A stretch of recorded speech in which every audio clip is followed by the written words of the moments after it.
नमस्कार नमस्कार, मेरा नाम है राजीव कुमार बजाज जैन के भी, और मैं हूं इस वक्त एडवोकेट प्रदीप नंबियार जी के साथ। प्रदीप जी नमस्कार। नमस्कार सर, नमस्कार। और प्रदीप जी और मैं, हम दोनों का है नेशन नाउ पर। नेशन नाउ हमेशा हमेशा आपके साथ और आपके साथ ही रहेगा। आप सब लोगों को जय हिंद, जय महाराष्ट्र, जय भवानी, जय शिवाजी, वंदे मातरम। वंदे मातरम। भारत माता की जय, जय हिंद। और अस्सलाम वालेकुम, सत श्री अकाल, गुड इवनिंग। चाइनीज में नी हाउ, जापानीज में गुनिचिवा। Pradeep ji, Abaria Kochambo to our viewers in East Africa, South Africa, the continent of Africa, wherever they speak Swahili. wherever they speak Swahili, and very shortly wherever they speak Portuguese, we'll be going to Brazil as well. We can superimpose nation now on them. Yes. तो प्रदीप जी, जहाँ तक SCO का सवाल है, very successful meeting of Mr. Modi with Vladimir Putin and with Xi Jinping. And what is more, by the way, you know what has happened? There are lots and lots of, I've been watching it, there are lots and lots of Chinese commentators. In fact, there's one young man from the Shanghai University who actually had tears in his eyes. You know, when he was actually explaining why China and India, they are the oldest civilizations in the world, the oldest continuous civilizations in the world. Yes. Why they should be working together? Because, as he said, if you look at the history of 2,000 years ago, more than 2,000 years, 2,300, 2,400 years ago, lots and lots of Chinese scholars went to India to study. In fact, they brought back lots of Sanskrit text with them. Yes. And today, Chinese, you may not know it, but Chinese owes, the Chinese language owes a lot to Sanskrit because of Buddhism. Because all the Buddhist texts were in either Sanskrit, Pali or Prakrit. As a result of which, Chinese borrowed from all these Indian languages. And as he says, it makes sense. अरे भाई, आप neighbour है ना यार, China इधर, India इधर, आप पड़ोसी हैं। But हम तो सर स्कूल से पढ़ रहे हैं, Huang Sang, the Chinese philosopher who traveled across length and breadth of India. That's right. He met people, met kings, had philosophy, and carried huge text from Bodh Gaya and all these places. And from Nalanda. And took it back to China. That's right. And हमने history इतिहास में पढ़े हमारे बचपन में school में, तो why can't we the leaders of the nations reenact it? और सबसे बड़ी बात यहाँ पर ये है, सिर्फ एक ही स्टिकिंग पॉइंट है. Let's be very clear, which is a point which is very difficult to forget. Let's be very clear. जो इंडिया और चाइना की जो बाउंड्री है, हिंदुस्तान और चाइना का जो बॉर्डर है, that is an undefined border. Problem क्या है, जब अंग्रेजी हुकूमत यहाँ पर थी, क्योंकि अंग्रेज इतने ज्यादा पावरफुल थे उस वक्त, इतने ज्यादा शक्तिशाली थे, they could impose their will on just about everybody. They said कि भाई ये है हमारा मैप, वो कौन सी लाइन है साहब? रेडक्लिफ लाइन तो इधर है, McMahon line. Yes. The McMahon line जो इधर से जाती है, अब उन्होंने बना दी. Nobody thought of asking the Chinese, do you agree with this? तो अब चाइनीज और इंडिया के बीच में ये बातचीत होगी कि भैया अब असली बॉर्डर क्या है, we'll have to work it out. थोड़ा आप दें, थोड़ा हम दें, इस तरीके से. और वो जो बार बार जो अरुणाचल प्रदेश को बोलते हैं कि वो तो चाइना का हिस्सा है, इस प्रकार हम नहीं बोल सकते हैं कि भाई तिब्बत तो हमारा है, वो आप हमें दे दें. No, I think मोदी साहब ने क्लियर कट SCO समिट में कहा that you cannot enter sovereignty of your communications cannot enter the sovereignty. जो उन्होंने कहा कि you're crossing the BRI is crossing our sovereignty. It is crossing through our borders. That's right. It's taking to our land. हमारे जो part of our country. You're going through that, the BRI.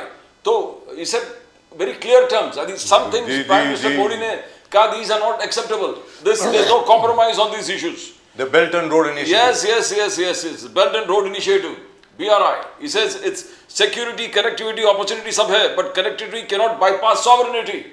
Connectivity cannot bypass sovereignty. That was Prime Minister Modi out there. That has been our objection to the BRI right from day one, right from the time of Dr. Manmohan Singh. Yes. और वो तब से हिंदुस्तान का जो stand रहा है वो एक ही रहा है. वो क्या है कि भाई आपका जो सीपेक जो है, चाइना पाकिस्तान इकोनॉमिक कॉरिडोर जो है, वो भी हिंदुस्तानी टेरिटरी से जाता है, जो कि पाकिस्तान ऑक्यूपाइड कश्मीर तो हम अपनी टेरिटरी मानते हैं ना, एक दिन वापस आएगा, ऐसा हम बोलते हैं. But leaving that aside, it makes a lot of sense, क्योंकि आज की तारीख में प्रदीप जी अगर आप देखें, we have an $81 billion deficit with China. हम उनसे $81 बिलियन की गुड्स और सर्विसेज ज्यादा ले रहे हैं. इसके बिकॉज 150 बिलियन के करीब का हमारा ट्रेड है, इसके और हम जो उनको बेच रहे हैं वो बहुत कम है as compare to what we are buying from China. We have to correct that. We have to sell more to China now, and we have to strike up a far better trade relationship, Pradeep ji, with Russia. बिल्कुल. That's what, by the way, the trade minister of Russia said when he was here in New Delhi. He said, whatever America doesn't want to buy, why don't you sell it to us? We'll buy The it. same thing is said by Germany. Germany said, we are ready to open trade with you. Let us double what you are doing. So ji. all जहाँ आपका US में अटका है, वहाँ पर opportunity है. In fact, China could be the biggest market. Today, as on today, 500 उद्योग उत्तर प्रदेश के affected है. तमिलनाडु के टोटल टेक्सटाइल इंडस्ट्री ठप है. Because where are they going? करीबन स्टालिन का कहना है कि 3,000 करोड़ 3,000 करोड़ का लॉस है. तो all these has to be diverted somewhere. So you got China, as you said, Germany already ready. But you know, openly declaring that they're I ready. Russia ready. So let them move. but Pradeep ji, I find this figure to be slightly exaggerated, where Mr. Stalin is concerned, because the penalty along with the tariffs has come into effect only on August 27th. Today is what date? September the 3rd. अब 7 दिनों में Stalin साहब को कैसे मालूम पड़ गया कि 3,000 करोड़ का लॉस हो गया? अरे भैया, जो पहले ऑर्डर जा चुके हैं वो तो जा ही चुके हैं. 27 अगस्त के पहले जो ऑर्डर निकल गए वो तो निकल गए. उसके बाद जो ऑर्डर आने हैं उस विषय में अभी तक कोई क्लैरिटी नहीं है प्रदीप जी. उसके बारे में कोई स्पष्टीकरण नहीं है. और जहां तक लेदर वर्कर्स का सवाल है, ठीक है, चमड़े, अब चमड़े का काम जितने करते हैं लोग, and it was a very minuscule amount by the way which is going to the US from UP. उसको लेकर के मैं मानता हूं, बिकॉज वो वोट बैंक है किसका? हमारे आदरणीय सम्माननीय अखिलेश यादव जी का. अब उनको अपने वोट बैंक के बारे में बोलना, मैं मानता हूं, बोलना भी चाहिए. Why not? He should. But it is too early to say. And number 3, the way things are going in the US, I still feel there is every possibility that at least the 25% penalty will be withdrawn, notwithstanding whatever Trump says. Pradeep. Peter Navarro के खिलाफ जो Indian groups है in US, they are starting a protest and saying case should be filed against him.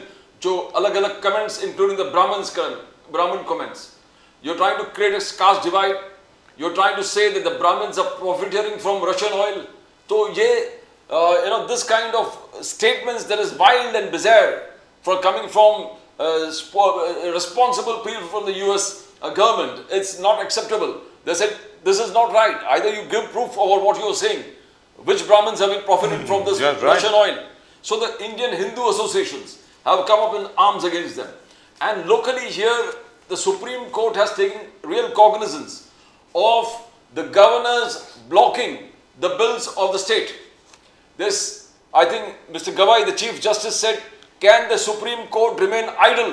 That's right. When their attempts to impair the constitutional applicability here, impair the functions of the Constitution. Now, if Chief Justice Gawai has observed this, that means something is definitely coming out. Where the first thing that I think the earlier Dhankar Sahab, the earlier Vice President, was saying, can the Supreme Court set up targets for the President? Rashtrapati ko क्या targets करेंगे?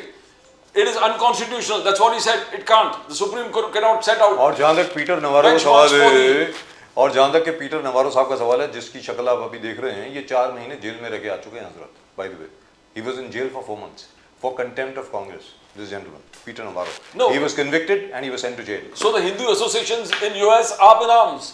They said you fight to file a case against this person. Yes. What does he mean by Brahmins are profiteering from Russian oil? By refining Russian crude oil and making diesel and selling that diesel to Ukraine. And they're selling it to Ukraine. So Ukraine is buying Russian oil to fuel the war against on Russia. Both sides. On both sides. Sir, refined oil products including diesel, including petrol, including petroleum products are being sold by India and Indian companies to Germany, to France, to Belgium and to Ukraine. So my point is, what are these guys talking about? So what is he going to do, Peter Navarro? He's going to sanction Ukraine for buying Russian oil? Is that what he's going to say? Is that the plan? And I mean, this is so ridiculous. I don't even know where to begin, whether to laugh or to cry. 3rd is Yogi ji के picture आ रहे हैं। जी योगी जी के picture release होने वाला 19 सितंबर में। जी Samajwadi party BJP is absolutely ballistic about it. बोले कि 2027 में हमारे प्रोस्पेक्ट्स बहुत क्लीन है। We are going to sweep 2027। Right, so Yogi ji. Let's go to our guest. I think we have got Akhilesh Katiyar साहब इस वक्त हमारे साथ हैं, और समीर बागरे साहब from the BJP, Akhilesh Katiyar साहब from the Samajwadi Party. I can't see Sameer Bagre साहब। अखिलेश कटियार साहब नमस्कार। This is Sameer Bagre. अखिलेश कटियार साहब नमस्कार। नमस्कार नमस्कार, कैसे हैं आप? बहुत बढ़िया सर, बहुत बढ़िया। हर हर महादेव। कैसे हैं? और समीर बागरे साहब हर हर Mahadev. How are you sir? जय भवानी। जय भवानी, जय Bhavani. So, Samir Bagre Saab, congratulations. Finally, you were able to resolve the Maratha problem at least. Of course, you have, as a result of it, you have created a new problem, namely the OBCs are up in arms. They are saying कि सारे के सारे मराठा कुनबी कैसे हो सकते हैं, उसके बारे में भी बात करेंगे। लेकिन कटियार साहब, अखिलेश यादव साहब अब ये कह रहे हैं कि ट्रंप साहब के टैरिफ की वजह से जो चमड़े के जितने भी एक्सपोर्टर थे उत्तर प्रदेश के, तकरीबन 500 के करीब हैं, भाई उनको 500 या 5000 के करीब हैं, उनको कुछ कॉम्पेंसेशन मिलनी चाहिए कि वो टैरिफ की वजह से उनके जो आने वाले ऑर्डर जो कैंसिल हो रहे हैं उसकी वजह से उन बेचारों का दिवालिया निकल जाएगा।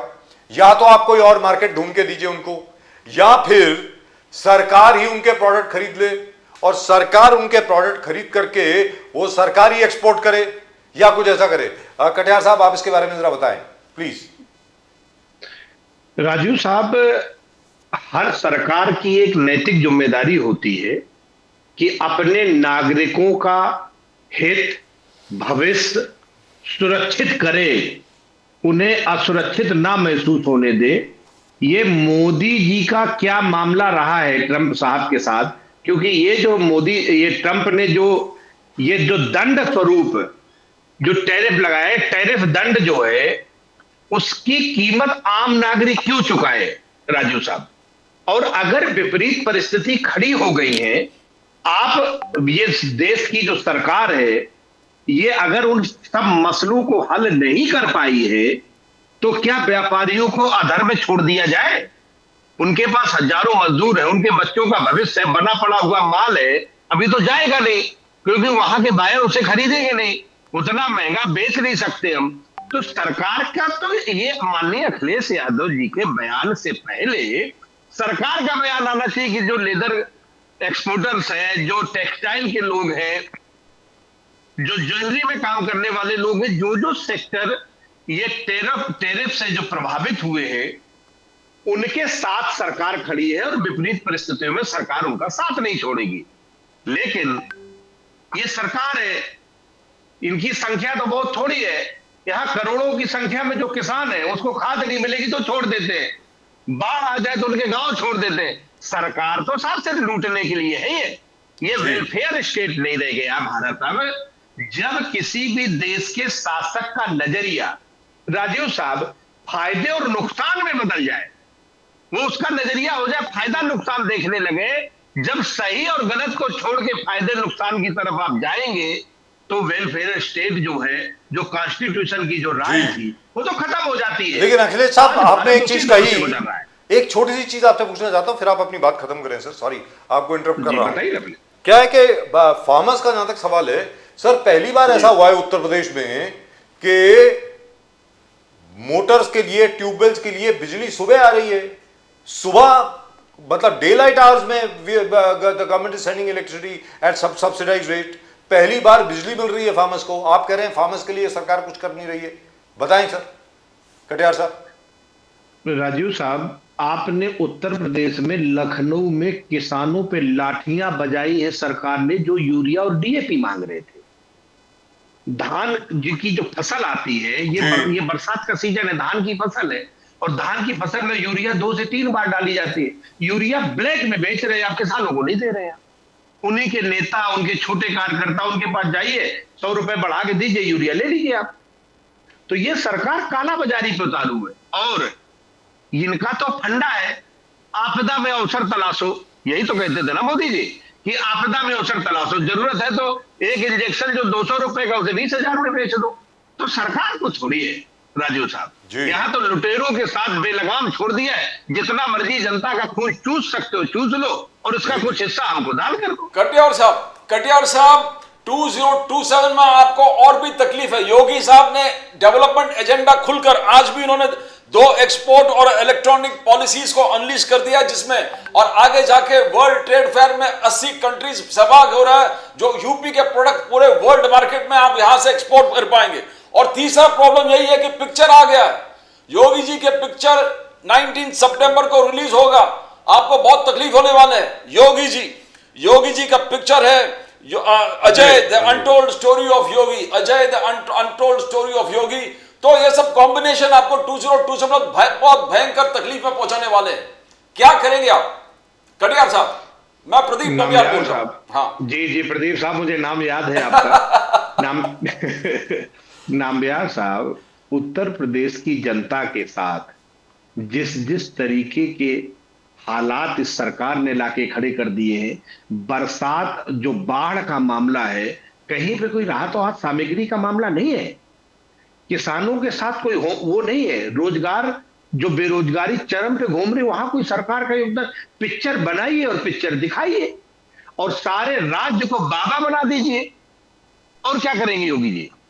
तो जो ऐसे हालात में राज्य को लाके खड़ा कर दिया है, वहां से कोई सलूशन निकलने वाला नहीं है। अब बहुत देर हो चुकी है नामबियार साहब, प्रदीप जी। लेकिन हालात जी ट्रेड फेयर में इतने ट्रेड फेयर कर रहे हैं, एम्प्लॉयमेंट अपॉर्चुनिटीज के।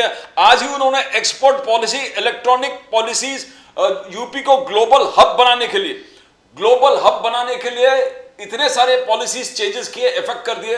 आपको लग रहा है कि ये कुछ अफेयर मींस नौकरी, एम्प्लॉयमेंट इंक्रीज नहीं किए, जनरेट करेंगे नहीं, आपके प्रोडक्ट ग्लोबल बन रहे, यूपी प्रोडक्ट ग्लोबल बन रहे, ये सब इनिशिएटिव कुछ रंग नहीं लाएगा कटियार साहब? नामबियार साहब, एक पॉलिसी आप लेके आए थे कि हम 2-2 करोड़ रोजगार देंगे, और उसका रिजल्ट ये निकला कि कोरोना के टाइम पे सारे मजदूरों के हित की जो पैरामीटर्स थे वो आपने सब खत्म कर दिए, मजदूरों को बदुआ मजदूर बना दिया। ये भी तो मोदी इन्हीं की सरकार ने किया है ना। हायर करो, फायर करो, 8 घंटे ड्यूटी लो, 12 घंटे ड्यूटी लो, और जो इनको मजदूरों को ईएसआई पीएफ मिलता था प्रदीप जी, उसके लिए भी खत्म कर दिया कि इंटर्नशिप पे डालिए, इनके ईएसआई पीएफ भी लूट लीजिए। ये किया है मोदी जी ने। स्कूल बंद कर दीजिए, सब चीज को धर्म फैला दीजिए, बता दीजिए तुम गरीब हो क्योंकि आपके भाग्य में लिखा है। आपके साथ जो दुर्घटना घट गई, अस्पताल में दवाई नहीं थी, इतने बच्चे मर गए झांसी में, लेकिन कह दीजिए कि भाग्य में उनकी उतनी ही उम्र थी। तो धर्म को जोड़ के आप व्यवस्था करके पूंजीपतियों के लिए सारे दरवाजे, सारा ये खजाना खोल दे, और फिर भाग भगवान अगला जन्म, पिछला जन्म, और धर्म के नाम पे लोगों को झूठ फैलाए। यही तो चल रहा है उत्तर प्रदेश में। लेकिन सर, यहाँ पर मैं ये सवाल पूछना चाहता हूँ आपसे, और आप इसका जवाब दें, उसके बाद मैं समीर भागरे साहब के पास जाता हूँ। सर, क्या है कि लखनऊ के पास वो ब्राह्मोस की नई फैक्ट्री आ रही है, ब्राह्मोस मिसाइल की। उसके अलावा फॉक्सकॉन ने भी वहाँ पे इन्वेस्टमेंट करी है, एप्पल फोन्स भी वहाँ पे मैन्युफैक्चर हो रहे हैं उत्तर प्रदेश में। उसके अलावा ये भी कहा जा रहा है कि तकरीबन 5,000 करोड़ के करीब की इन्वेस्टमेंट नवंबर दिसंबर तक एक्सपेक्टेड है, जिसमें से 1,200 करोड़, सर प्लीज सुनिए, ये रिजर्व बैंक ऑफ इंडिया के फिगर है, यूपी गवर्नमेंट के फिगर नहीं है, 1,200 करोड़ आ चुकी है गौतम बुद्ध नगर में, नोएडा में 1,200 करोड़। उसके अलावा 1,000 करोड़ के करीब की इन्वेस्टमेंट आ चुकी है गोरखपुर के आसपास। सर, ये तो बैंक में पैसा आ चुका है ना, ये तो आप चेक भी कर सकते हैं। तो ये मैं आपको एक चीज बताता हूं, उत्तर प्रदेश गवर्नमेंट की आप वेबसाइट के ऊपर जाइए, you will be able to check कि इतना अमाउंट जो है ये इस बैंक अकाउंट में है। तो मतलब यहां पर 2,500 करोड़ का हिसाब तो मेरे पास पड़ा सर यहां पे। तो क्या कुछ नहीं हुआ उत्तर प्रदेश में अभी? सर बताइए। हेलो, हाँ बोलिए सर, बोलिए। ये जो फाइलों पे जो पेपर दिख रहे हैं ना राजू सर, फाइल में नहीं है, अकाउंट में है sir. It is in the account. सुन लीजिए सर, दिस इज मनी। हम पिछले 7-8 साल से जो ब्रह्मोस आ रहा है ना, आने वाला है, वो तो 15 लाख लोगों के अकाउंट में भी आने वाला था। वो भी तो आने वाला था ना साहब, आपने भी सुना था, हमने भी सुना था। सर वो फुटेज मेरे पास है, मैं दिखा देता हूं। आने तो आए तो नहीं। और जो इनकी बात है, जब तक गांव देहात में हालात, आप यूरिया नहीं दे पा रहे हो साहब, क्या ब्रह्मोस की बात करते हैं साहब। जी आप अस्पताल में दवाई नहीं दे पा रहे हो, आप गांव जो बाढ़ में डूबे हैं उनको बाहर नहीं निकाल पा रहे हो साहब, आप ब्रह्मोस की बात करोगे। मतलब ये बात करने में शर्म आनी चाहिए sir. And by the way, the new Ford Motor Company is also opening up a factory somewhere in eastern UP.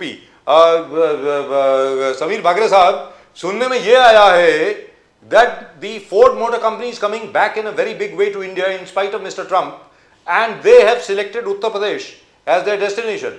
तो समीर भागरे साहब, यहाँ पे दो चीज आती है। एक तो जो मराठा एजिटेशन है यहाँ पर, I don't think it's going to go away. That is number one. Number two, जहां तक के इन्वेस्टमेंट का सवाल है और जिस प्रकार मोदी जी अभी एससीओ में गए and the handshake with mister Xi Jinping and mister Vladimir Putin, उससे काफी लोगों को बहुत तकलीफ हो गई है। तीसरी चीज क्या है, जैसे कि वो पता नहीं आप उस वक्त थे कि नहीं, वेदर यू वर कनेक्टेड और नॉट, जब हम अपने ओपनिंग रिमार्क्स दे रहे थे, सर आपको मालूम है India today is the largest supplier of diesel to Ukraine. I don't know whether you know this, I don't know whether you are aware of this Bagre साहब। रशियन क्रूड ऑयल इंपोर्ट करके India उसको refine करता है और उसके बाद diesel जो है 15.5% के 20% डीजल यूक्रेन इंडिया से खरीदता है, विच originates from Russia. So what mister Trump is doing is very very strange, very frankly speaking, actually not so strange. All that Trump wants is, Trump साहब को सिर्फ एक ही चीज चाहिए थी कि मोदी जी जाकर के उनकी तारीफ करें, बोले भाई हाँ भाई आपने हिंदुस्तान पाकिस्तान की वॉर आपने रुकवाई, आप बहुत बड़े आदमी हैं, आप अपनी क्रिप्टो करेंसी यहाँ पे खोल लीजिए, आपको जो भी धंधा यहाँ पर करना है कर लीजिए, ट्रम्प गोल्फ कोर्सेज बनाइए, कैसीनो बनाइए, सब कुछ बनाइए और आप हमारे माई बाप हैं। ये ट्रम्प साहब चाहते थे मोदी जी से ना। Mister Modi is an elected prime minister, he can't do that, he is not Pakistan. मतलब पाकिस्तान में मुनीर साहब ये कर सकते हैं, हिंदुस्तानी प्रधानमंत्री ये नहीं कर सकता। अब आप बोले सर, बागरे साहब प्लीज गो अहेड। सर देखिए, पहले दिन से जब से मोदी जी की सरकार बनी है तब से देश हित में ही काम हो रहा है। जब ट्रम्प साहब हमारे देश के हित में बात कर रहे थे तो हम लोग उनके साथ थे, लेकिन अगर आज वो देश के खिलाफ बात कर रहे हैं, हमारे देश के खिलाफ बात कर रहे हैं, 25% टैरिफ एक नॉन सेंसिकल इशू पे लगा रहे कि रशियन ऑयल आप खरीद रहे, तो क्या हम यूक्रेन को डीजल सप्लाई कर रहे तो क्या वो निगेटिव टैरिफ करेंगे? So these are all things which are very very childish and immature. International trade is not like that. He is trying to address his failures in his country by playing to the gallery. एक narcissist type के व्यक्ति है Trump साहब कि मैंने सब किया, मैं दुनिया चला रहा हूँ, मैं ही सब हूँ। और ये इसके चक्कर में हिंदुस्तान की अपोजिशन पार्टी भी जब वो हमारे देश के खिलाफ बोलते तो उनके साथ क्यों खड़ी होती है? तो मैं तो ये कहना चाहूँगा कि अगर मोदी जी देश के साथ खड़े हैं और देश के हित की बात कर रहे हैं, अभी मैं कटियार जी को सुन रहा था, उन्होंने लेदर इंडस्ट्री का जिक्र किया। हाँ मैं जानता हूँ लेदर इंडस्ट्री, टेक्सटाइल इंडस्ट्री को कुछ ना कुछ प्रॉब्लम्स हुए, लेकिन क्या कटियार जी ये चाहते हैं कि हमारे देश में जो इतना बड़ा एग्रीकल्चर सेक्टर है, इतना बड़ा डेयरी सेक्टर है, इतना बड़ा फिशरीज सेक्टर है, जिसमें अमेरिकन कंपनीज और अमेरिकन प्रोडक्ट्स आना चाह रहे, ये ट्रेड डील रुकी कहाँ है? ये तो चाहते हैं कि हमारा इतना बड़ा जो खेती का जो प्रोडक्ट्स है इसमें एंट्री करे। तो Modi ji and entire government is aware about the problems faced by leather industry और टेक्सटाइल इंडस्ट्री, और we will be suitably compensating them, और हम लोग नए नए मार्केट्स उसके लिए खोल रहे हैं। तो जहां तक बात हो गई है इंटरनेशनल ट्रेड की, मेरा ऐसा मानना है कि आज पीयूष गोयल जी का भी स्टेटमेंट है कि we will take the decisions what is best in favour of our country. अगर मोदी जी पुतिन साहब से मिल रहे हैं, मोदी जी चाइना के प्रेसिडेंट से मिल रहे हैं, तो उनमें आज देश का अगर हित है तो हम मिलेंगे, और हम कोई यूएस की परमिशन लेके नहीं मिलेंगे ना। हम तो हमारे देश के नागरिकों का 140 करोड़ लोगों का जो भला है उसमें हम मिलेंगे। मैं कटियार साहब को और सुन रहा था, इन्होंने एम्प्लॉयमेंट की बात की। कटियार जी मैं आपको बताना चाहता हूँ, आप चाहे तो ऑफिशियल वेबसाइट पे जाके देखिए, सिर्फ ऑर्गेनाइज सेक्टर में पिछले 6 साल में ईपीएफओ के आंकड़े करीब 7 करोड़ लोगों से बढ़े हैं। ये सिर्फ अनऑर्गेनाइज सेक्टर में, अनऑर्गेनाइज सेक्टर की तो बात ही छोड़िए। तो अगर 7 करोड़ 80 लाख 6 साल में बढ़े तो आप 10 साल 11 साल में कितने बड़े हो देख सकते हैं। तो कैसा है, जनता को गुमराह करना मत बंद कीजिए, आप अपने जमीन पे काम कीजिए। योगी जी की पिक्चर 2017 से ही धुआंधार चल रही है, और अखिलेश जी का जो आतंक की पिक्चर है, पूरा आतंक था यूपी में, अतीक अहमद जैसे वहां पर डॉन पूरा राज कर रहे थे, जो योगी जी ने पहले दिन से सिंघम जैसे उनको उड़ा दिया है। तो आज मेरे को ऐसा कहना है कि जब लॉ एंड ऑर्डर ठीक हुआ है उसके बाद ही तो इन्वेस्टमेंट आई है। आप किस तरीके की बात कर रहे हैं? अगर आप यूपी में, आज मैं चार्टर्ड अकाउंटेंट हूं, मैं कई इंटरनेशनल और नेशनल कंपनियों के साथ डील करता हूं, मुझे पता है कि कितने लोग महाराष्ट्र में आना चाह रहे हैं और उसके साथ कितने लोग यूपी में आना चाह रहे हैं। UP is the new destination along with Maharashtra. Yes. आज देश में इन्वेस्टमेंट की बात हो रही है तो यूपी का नाम हर जगह आ रहा है ना सर। आज चाहे ऑटोमोबाइल हो, चाहे एप्पल का कंपनी का प्लांट हो, आप देखिए, मैं तो अभी 5 दिन पहले लखनऊ में जाके आया, मैं तो अचंभित हूँ कि कितनी जबरदस्त डेवलपमेंट हो रही है। हर जगह फ्लैट स्कीम्स चल रही है, इंफ्रास्ट्रक्चर का जबरदस्त काम हो रहा है, रोड्स इतने सुंदर बने हुए हैं। आज लखनऊ का एयरपोर्ट इतना सुंदर बन गया है। मैं तो कई सालों से लखनऊ नागपुर से डायरेक्ट फ्लाइट हुआ करती थी, अब जो है लखनऊ का एयरपोर्ट इतना सुंदर बन गया। तो अगर डेवलपमेंट कटियार जी के सामने, अगर डेवलपमेंट नहीं है, ये देखना नहीं चाहते क्योंकि इनको सूट नहीं करता। अगर आपको कोई कंस्ट्रक्टिव इश्यूज पे योगी जी को क्रिटिसाइज करना है तो आप कीजिए, अदरवाइज आप ऐसे इश्यूज बाकरे लेके साहब, जाते हैं ना, बाकरे- जनता में उसका कोई ट्रैक्शन है ना कोई आपको सपोर्ट मिलता है। वाकरे साहब, India, Russia, China axis, BJP का कहना ये न्यूट्रलाइज ट्रम्प को आपने एकदम डायलेमा में डाल दिया है। बट स्टैलिन, जिस प्रकार CM Stalin from Tamil Nadu, he says Tiruppur, यहां पर textile industries are totally suffering, 3,000 crore का।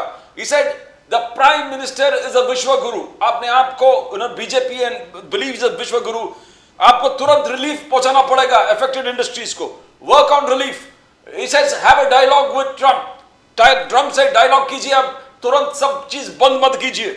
अब विश्व गुरु हो तो 2-3 चीज आपको करना पड़ेगा। सेम तो अखिलेश यादव जी वहां से चिल्ला रहे हैं 500 इंडस्ट्रीज अफेक्टेड है। डायलॉग, क्या you think dialogue should be initiated? You just can't stop everything. And Chinese products influx within is also, Akhilesh Yadav ji ने सब जितने opposite India alliance के, shutting down businesses and जो स्वदेशी RSS और BJP का नारा है उसको inflict कर रहे डैमेज। बाकरे साहब, प्रदीप जी, राजीव जी ने ओपनिंग रिमार्क्स में ही कहा था कि जो सीएम स्टालिन है, अभी 4 दिन में तो टैरिफ लागू है, तो ये 3,000 करोड़ का नुकसान कहाँ से इन्होंने निकाल लिया। और हमारी सरकार सिर्फ तमिलनाडु के टेक्सटाइल इंडस्ट्री नहीं, हमारी यूपी की लेदर इंडस्ट्री हो, चाहे महाराष्ट्र के कोई उद्योग हो, आज हमारे महाराष्ट्र में अमरावती में बहुत बड़ा टेक्सटाइल पार्क बना है, सबसे ज्यादा कॉटन तो विदर्भा में होता है। तो आज मोदी साहब जो है और हमारे पीयूष गोयल जो हमारे मंत्री है और पूरी सरकार है, निर्मला जी है, everyone is working on the compensation और पैकेजेस अगर कुछ डैमेज होता है। और आप देखिए प्रदीप जी, ऐसा नहीं है कि हमने यूएस के साथ डायलॉग बंद किया है। There is no animosity between US and India, it is a disagreement on certain aspects of the tariff trade war, जिसमें वो चाहते हैं कि हमारे एग्रीकल्चर, हमारे फिशरीज, हमारे डेयरी इंडस्ट्री को अफेक्ट करे। हम नहीं चाहते कि हमारा मास जो प्रोडक्शन जहाँ हो रहा है, हम वो सेक्टर उनके विदाउट प्रोटेक्शन ओपन नहीं कर सकते। तो there is no animosity, US is not our enemy country, let me put it very clearly. We have certain disagreements regarding some certain trade aspects, but हम यूएस के साथ continuous dialogue में है, चाहे यूएस के कोई भी अधिकारी हमको कितना भी प्रोवोक करे। मोदी साहब की सरकार एक मैच्योर्ड सरकार है, they know the geopolitics very good of the world, और उस तरफ से हैंडल कर रहे हैं। जहां तक चाइनीज कंपनीज का सवाल है, चाइनीज प्रोडक्ट का सवाल है, तो आत्मनिर्भरता जो है, आज मैं आपको एक छोटा सा एग्जांपल देता हूँ। जो टॉय इंडस्ट्री थी, आप अगर आंकड़े देखेंगे ना राजीव जी और Pradeep ji, you will be surprised कि इतने बड़े टॉयज हमारे देश में 2014, 15 या 16, 17 के पहले इंपोर्ट होते थे। मोदी जी ने सिंपल एक टॉय मैन्युफैक्चरिंग पॉलिसी लाया, आज इंडिया इज एक्सपोर्टिंग टॉयज, और जो इतना बड़ा इंपोर्ट है वो बच गया है। दूसरा, आज हमारा जो पीएलआई स्कीम है उसमें इलेक्ट्रॉनिक्स के, इसमें आज पूरे यूएस में जो आईफोन जा रहे हैं वो भारत से बन रहे हैं। पहले हम लोग सब इलेक्ट्रॉनिक्स इंपोर्ट करते थे, आज 99% हमारा एक्सपोर्ट भी हो रहा है। तो ऐसा है कि मोदी जी की आत्मनिर्भरता की जो पॉलिसी है, जो हमारे संघ की भी स्वदेश नीति है, संघ की स्वदेश नीति और मोदी जी की आत्मनिर्भर पॉलिसी के कारण ही आज हमारे को ऑपरेशन सिंदूर में सक्सेस मिला है, हमारे को हर क्षेत्र में सक्सेस मिल रहा है। तो ये राहुल गांधी जो थे वो मेक इन इंडिया का मजाक उड़ा रहे थे। अखिलेश यादव जी ने, मुझे लगता है कि राहुल गांधी जी के वो स्टेटमेंट्स को कभी क्रिटिसाइज नहीं किया। देखिए, मैं कहना चाहूंगा कि अपोजिशन है करके हर चीज में आप अपोजिशन करेंगे, देश हित में जो बात है वो आप कीजिए। अगर आपको लगता है कि लेदर इंडस्ट्री अफेक्ट हो रही है, तो आप ये भी समझिए कि एग्रीकल्चर और डेयरी और फिशरीज इंडस्ट्री उत्तर प्रदेश में तो सबसे बड़ा एग्रीकल्चर है।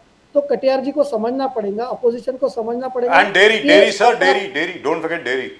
I already said dairy. और ये Especially सरकार यूपी में। सर आम आदमी की है, ये सरकार गरीब लोगों की है, ये सरकार उद्यमियों की है, ये एसएमई की है, ये सरकार कोई माफिया की नहीं है जो उत्तर प्रदेश में अपना राज चला रहे थे। ये कोई ऐसी सरकार नहीं है जो अमर सिंह के Can I interrupt you for a minute? Appointments हो जाती थी। समीर तो बागरे ये साहब। सरकार ट्रांसपेरेंट है। Can I just say one thing? Katiyar साहब जरा सुनिए जरा ध्यान से, इधर इधर इधर जरा देखिए सर। कटियार साहब सर 25 अगस्त की बात कर रहा हूँ, 25 अगस्त। 25 अगस्त को समीर बागरे साहब आपको मालूम ही होगा शायद, you keep a track of these things, 2+2 dialogue took place between India and US on defence cooperation. 2+2 dialogue, that meeting was very successful. It is going on side by side. NASA और इसरो की cooperation चल रही है, हमारी defence cooperation चल रही है। And you'd be glad to know Katiyar साहब एंड बाकरे साहब, the Americans and Indians, the USA and India have reached an agreement for a $1 billion defense technology transfer deal on the 25th of August. 25th of August, sir, अभी, even as these tariffs are going on. तो बाकी सब चीजें चल रही हैं, सिर्फ tariffs के ऊपर गड़बड़ है। क्यों सर? वहां पे गाय को दे फीड देम मीट, आपको मालूम होगा सर, वो जो बीफ के टुकड़े होते हैं वो गाय को खिलाते हैं, and as a result which उनका जो मिल्क निकलता है that is very different kind, they want to sell that milk over here in India. इसलिए इनफैक्ट कटियार साहब, अखिलेश यादव जी ने कहा था कि अमेरिकन नॉन वेजिटेरियन मिल्क यहां पे नहीं आएगा भाई, ये तो अखिलेश यादव जी ने कहा है। So Bhakre sahab, the dialogue is still going on with America, all other deals are on with America. There are only certain products where the Americans are saying, by you allow our agricultural products, our dairy products and our meat products to be sold, including Taylor's chicken legs, to be sold over here in India. बागे साहब आप बताएं इसके बारे में। Sir Rajiv जी, मैंने पहले ही कहा कि we still consider Americans are our friends. हम लोग ये नहीं बोल रहे कि हमारी कोई यूएस से दुश्मनी है। If there are certain disagreements on certain trade aspects, so let it be. We will negotiate. We will put forward our interests. And if they don't agree, then जो consequences हमको face करने हैं वो हम face करेंगे, and we will definitely subsidize the local industries which are getting affected. आज trade and commerce ministry का एक एस्टिमेट आया कि 20,000 करोड़ का इफेक्ट हमारे इंडियन इंडस्ट्री पे आने वाला है। सो सर, आज हमारी इतनी रोबोस्ट इकोनॉमी है, हम 60 लाख करोड़ का हमारा बजट का साइज हो चुका है। सो हम 20,000 करोड़ तो कहीं भी ऑब्जर्व कर लेंगे। महाराष्ट्र जैसे स्टेट का बजट 7 लाख करोड़ है। सो ऐसा है कि ट्रम्प साहब के अगर टैरिफ हम पे ऊपर लागू हो गए और हम अगर इंडस्ट्री को तकलीफ होगी तो we will definitely take care of those industries. So there is nothing to be fearful of. Modi ji ने कहा है कि I am going to face personal cost for that, but for the countryman I am ready to face that cost. तो ऐसा नेता आपको कहाँ मिलेगा कि जो मैं तो कोई भी यूएस के साथ एग्री होकर उन्होंने वाह ही लूटी रहती कि अरे वाह ट्रम्प साहब मोदी जी की तारीफ कर रहे हैं। So he is taking the hard decisions, he is taking the correct decisions as far as our country is concern. Katiyar साहब, केशव प्रसाद मौर्य ने अखिलेश यादव जी से पूछा कि आपका सोशलिस्ट आइडियोलॉजीज क्या चेंज हो चुका, आप समाजवाद नहीं है। केशव प्रसाद मौर्य ने एक्यूजेशन लगा दिया अखिलेश यादव जी को, आप समाजवाद नहीं है, आप इमरजेंसी जिसने इंपोज किया उनके साथ जाकर बैठे हैं, तो कौन से समाजवाद आइडियोलॉजी की बात करते हो? तो किस प्रकार, क्या अखिलेश यादव जी और समाजवादी पार्टी मुलायम सिंह जी के जो आइडियोलॉजी थे सोशलिज्म के, जो लोहिया आइडियोलॉजी थे, उसको धीरे धीरे त्याग कर रहे हैं? किस प्रकार से आप केशव प्रसाद मौर्य का स्टेटमेंट को देखते हो कटियार साहब? आप हमारे जो मित्र समीर भाई बात कर रहे थे काफी देर से, हाँ।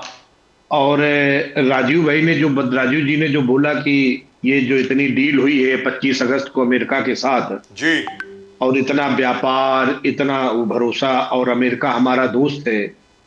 राजीव जी, इस देश ने वो भी देखा कि अमेरिका ने कैसे इंडियंस को बेड़ियों में जकड़ के हमारे गाल पे तमाचा मारा। करेक्ट है, भेजा मोदी जी के दोस्त ने भेजा। ठीक है, ये इस देश ने देखा, और छोटे छोटे देश विरोध कर गए और हम उनके सामने हाथ जोड़ के खड़े हो गए। ये है लीडरशिप हमारे देश की। लेकिन हम दोस्त आप कहते तो हम मान लेते हैं। दूसरी बात, चाइना से मिलेंगे, देश से मिलेंगे, अभी हमारी आर्मी, अब सिंदूर ऑपरेशन की आप जो गुणगान कर रहे थे, हमारे डिफेंस अफसरों ने कहा कि हम पाकिस्तान से अकेले नहीं लड़ रहे थे, हम पाकिस्तान के माध्यम से चीन से भी लड़ रहे थे। ये बयान है और उसके साथ में ये स्थिति है। जो देश पाकिस्तान के पीछे खड़े होके तुम्हारे विमान गिरा रहा है, उसके साथ सर, हमारे हिंदुस्तान का एक भी विमान नहीं गिरा, हिंदुस्तान का एक भी विमान नहीं गिरा सर। ये मैं आपको बता देता हूं आफ्टर फुल इन्वेस्टिगेशन, और पूरी कॉन्फिडेंस से ये मैं बोल रहा हूं। और वो कैसे गिरे, पाकिस्तानियों को कैसे लगा, वो कैसे गिरे, वो भी मैं आपको समझा देता हूं, अगर आप समझना चाहें तो। वैसे फिलहाल आप बोलिए बोलिए बोलिए बोलिए।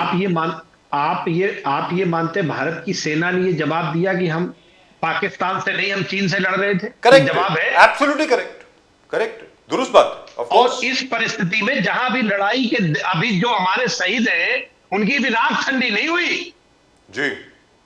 क्या कर रहे हैं हम? क्या जवाब दिया हमने? हमारे बॉर्डर पे आप हजारों एकड़ जमीन है, लाखों एकड़ जमीन आप कब्जा किए बैठे, क्या स्टैंड उसमें हमारा? तो इस देश में जो सरकार है, इसको बेड़ियों में जकड़े हुए अपने लोग नहीं दिखते। वो एयरपोर्ट पे सर पटक के उसकी बाद में क्या हुआ उस छात्र का पूरी जानकारी आई नहीं आई, क्या किया सरकार ने अपने नागरिकों के साथ? और मैं ज्यादा उस लंबी चौड़ी बात नहीं करता राजीव साहब। इस देश का विदेश जो फॉरेन पॉलिसी है वो पूरी तरह फ्लॉप है। एक कमजोर नेतृत्व है भारत में, जो हर मोर्चे पे असफल है। भारत की जनता के इनके शासन काल में हर मोर्चे पे अपमान सहना पड़ा है भारत को। आप लंबी बात करते हैं पाकिस्तान के साथ किस तरीके की दुनिया के जो IMF से पैसे आ रहे, ये हमारा दूसरे यूनियन से फंड आ रहा है, दुनिया के कई देश पाकिस्तान के साथ खड़े हो रहे। ऐसी कमजोर सरकार इस देश को न विकसित कर सकती है, न इस देश के हितों को सुरक्षित कर सकती है, न भारत के नागरिकों का सम्मान की रक्षा कर सकती है। हर मोर्चे पे असफल सरकार है ये। तो आप ये बता दें कटियार साहब, मैं तो बहुत उम्मीद लगा के बैठा था कि हमारे मित्र जो हैं, एक जमाने में मुझे अंकल बोला करते थे, अखिलेश यादव जी, क्योंकि नेताजी तो हमारे बड़े अच्छे दोस्त हुआ करते थे, कि अखिलेश यादव जी बिल्कुल बहुत जबरदस्त तरीके से विरोध करेंगे कि 9 सितंबर को, आज 3 सितंबर तो हो गई है, 6 दिन के बाद एशिया कप शुरू होने वाला है सर दुबई में, उसमें हम लोग पाकिस्तान से क्रिकेट खेलेंगे। मैं तो उम्मीद करके ये बैठा था कि अखिलेश यादव उसका विरोध करेंगे। उनकी तरफ से तो एक भी स्टेटमेंट नहीं आई है सर, ना कांग्रेस की तरफ से आई है और ना ही बीजेपी की तरफ से आई है, क्योंकि सब लोग क्रिकेट में इन्वॉल्व हैं, सभी के सभी क्रिकेट में इन्वॉल्व हैं, इसलिए सब चुपचाप हैं। ये क्या है sir? You can't have double standards here. जो आप चीन के बारे में बात कर रहे हैं, आपने बिल्कुल चुस्त दुरुस्त बोला। पाकिस्तान को सिर्फ मदद ही नहीं करी sir, it is Chinese operators who are operating everything. उनके defence system Chinese operators operate कर रहे थे, Turkish operators were operating Pakistani defence systems, और हम पाकिस्तान के साथ क्रिकेट खेल रहे हैं। तो अभी तक समाजवादी पार्टी की तरफ से कोई स्टेटमेंट क्यों नहीं आई है सर? आप बताएं कटियार साहब। राजीव साहब, हमने पिछला जो आपके साथ एक प्रोग्राम किया था जी, उस प्रोग्राम में हमने इस मुद्दे पे बात की थी। आपने और करी थी मैं ना? अपने जवाब को दोहरा देता हूं। बोलिए सर। मैं पार्टी का ऑफिशियल स्पोक्स पर्सन जी जी बोलिए। मेरा बयान मेरी पार्टी का बयान माना जाता है, और हम इस तरीके के किसी भी खेल के, किसी भी संबंध के, किसी भी आदान प्रदान के, चाहे आप बिरयानी खाने जाएं, चाहे किसी के माताजी से मिलने जाएं, चाहे गलबैया करें, ऐसे किसी रिश्ते के हम खिलाफ हैं जिस देश के लोग आके, आतंकवादी आके भारत की धरती पे भारत के लोगों की हत्या करके जाए। मैं खिलाफ हूं इस बात। तो समाजवादी पार्टी इसका निषेध करती है और विरोध करती है कि भारत और पाकिस्तान क्रिकेट खेल रहे हैं। आप ये कहना चाह रहे हैं ये गलत बात है। इनके साथ हमें किसी तरीके के कोई रिश्ते नहीं रखने चाहिए। कहने का मतलब यह हुआ कि समाजवादी पार्टी चाहती है कि पाकिस्तान को बॉयकॉट किया जाए। प्रदीप जी, बट अखिलेश कटियार साहब, बट मोदी साहब जब डिस्कशन कर रहे थे चाइनीज के साथ SCO में, उन्होंने ये हाईलाइट कर दिया कि आप BRI जो बेल्ट एंड रोड इनिशिएटिव है, जो हमारे कार्यक्रम से जा रहे हैं पाकिस्तान ऑक्युपाइड कश्मीर के, ये हम विरोध करते हैं। कनेक्टिविटी कैनॉट बाईपास सॉवरेनिटी, ये स्टेटमेंट मोदी साहब के क्लियर कट, बड़े अक्षरों में उन्होंने क्लियर कट चाइनीज उस सभा में कहा कि connectivity can not bypass sovereignty, ये हमारा सॉवरेन टेरिटरी है, उसको आप बाईपास करके टेक्नोलॉजी नहीं लेके। तो इश्यूज है, इश्यूज को मोदी साहब एक्सेप्ट नहीं किए। जो इश्यूज है, बॉर्डर के इश्यूज है, सिपैक है, रोड हमारे देश के अंदर से जा रहा है, उस चीज को उन्होंने विरोध कर दिया, हाईलाइट कर दिया। उससे पहले राजनाथ सिंह जी गए थे, बोले आप करो जो पहलगाम टेररिज्म को आप लिखित रूप से कंडेम करो, नहीं किया तो उन्होंने प्रोटेस्ट किए थे। इस बार पहलगाम को उन्होंने इंक्लूड किए। तो हमने, मोदी साहब ने कोई मुद्दा छोड़ा नहीं है गडकरी साहब, वो मुद्दा तो है ही, बस मुद्दा रहते हुए आगे बढ़ सकते, ये अब उनका नीति है, देश का नीति। कटिया साहब नहीं, मोदी साहब की नीति है धंधा, और जहां हो फायदा, चाहे देश के सम्मान का सर झुके, चाहे देश की कोई बेइज्जती हो, चाहे कोई देश की जमीन कब्जा कर ले, चाहे देश दुश्मन के साथ खड़े होकर तुम्हारे फौजियों पे गोली चलाए, फायदा होना चाहिए राजीव साहब जी। और जिस भी शासक का नजरिया सही और गलत से हटके फायदे और नुकसान पे जाएगा राजीव साहब, वहां इस तरीके की दिक्कतें आएंगी। हम इस बात को मानते हैं कि आप अपनी बात रखें। रेजांगला में मेजर शैतान सिंह साहब का जो म्यूजियम बना था, जो भारत की धरती पे तो चीन ने कब्जा कर लिया, आप उसको अपने अंदर नहीं ले पाए। इतना महान म्यूजियम था जहां पे लड़ाई की दुनिया भर की चीजें से तोड़ दिया गया, बफर जोन में चला गया। क्या किया आपने? तो आपके साथ चाइना, चाहे पाकिस्तान के साथ मिलकर तुम्हारे जवानों पे गोली चलाए, चाहे युद्ध में उनको तकनीकी दे, चाहे तुम्हारी जमीन कब्जा करे, और हम उनके साथ व्यापार की बात करने पहुंच जाएंगे।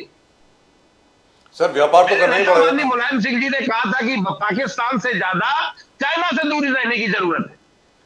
सर चाइना के साथ आज की तारीख में बातचीत हो रही है, और मुझे ऐसा लगता है कि इसमें हमारे पास कोई चॉइस थी नहीं। जिस प्रकार ट्रंप साहब बिहेव कर रहे हैं, जिस प्रकार बाकी उनके अमेरिकी सलाहकार बिहेव कर रहे हैं, जो अमेरिकन प्रेस है जो ट्रंप के खिलाफ है, अमेरिकन प्रेस में बहुत बड़े सेक्शंस हैं, 80% of the American press they have praised mister Modi. Mister Modi की बहुत प्रशंसा करी है कि ट्रंप की ऐसी की तैसी कर दी है। मोदी ने जाकर के व्लादिमीर पुतिन और जनाब जी जिनपिंग से बात करके, उसमें एक सबसे बड़ी बात क्या हुई है, कटियार साहब और Bakre sahab very important, China is now sending rare earth metals again, और जो यूरिया की कमी थी वो खत्म होने वाली है। यूरिया एकदम चाइना से आ रहा है, फर्टिलाइजर भी आ रहे हैं सर, और टनलिंग इक्विपमेंट, सुरंग बनाने वाला जो इक्विपमेंट था वो भी चाइना ने रिलीज कर दिया है। That will also start coming to us now. That I think is a great thing. That is number 1। Number 2, जो वर्क वीजाज हम लोगों ने बंद कर दिए थे वो दोबारा शुरू हो गए हैं बाकरे साहब again. In fact it is almost like visa on arrival, जो वर्क वीजा है प्रोफेशनल्स के लिए, चाइनीज प्रोफेशनल्स और इंडियन प्रोफेशनल्स दोनों के लिए।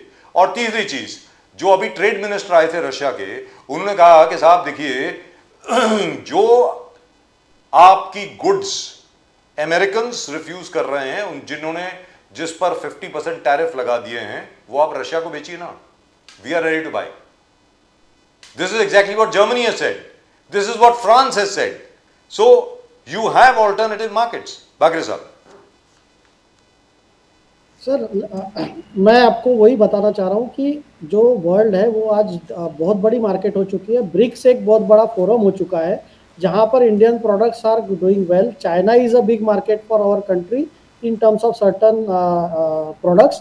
I agree that we have a net deficit with China, but yes, that is because of the cost of production which was earlier high in our country, which is now going down because of many initiatives taken by government.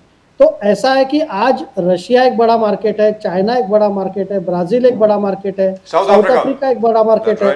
तो आज इतना बड़ा sir Africa as a continent is such a big market, वो developing है। जो तो ऐसा है कि US is living in his own world. US has developed beyond, मतलब एक डेवलपमेंट इनकी इतनी हो चुकी है, तो वहाँ पर डेवलपमेंट का स्कोप अभी कम बचा है। लेकिन जो आज इमर्जिंग मार्केट्स है, जिसको इकोनॉमिक्स में इमर्जिंग इकोनॉमीज बोलते हैं, तो those emerging economies will definitely need Indian products, Indian services, Indian manufacturing. और जो चाइना से हमारा जो डील्स होने वाले हैं दोस्त अभी कटियार जी ने बोला कि मोदी साहब को सिर्फ धंधा समझता है। हाँ भाई, धंधा समझता है, जो हमारे कंट्री के फेवर में वो धंधा समझता है। आपके जैसे जो अतीक अहमद और मुख्तार अंसारी के फेवर में वो धंधा नहीं समझता है। मोदी साहब अपने देश के हित में जो काम करेंगे वही उनका मंत्र है। उनका कोई भाई है जिसके लिए उनको फायदा पहुंचाना, ना उनका कोई परिवार है।